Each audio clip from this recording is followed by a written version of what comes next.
প্রবাসীতে আর আসবে না।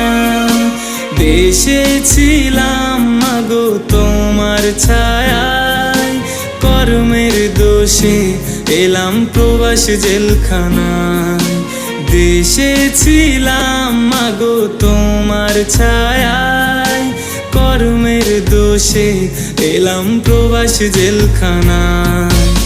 আর সহে না মাগো জামিন করো না, তোমার ছেলে প্রবাসীতে আর আসবে না।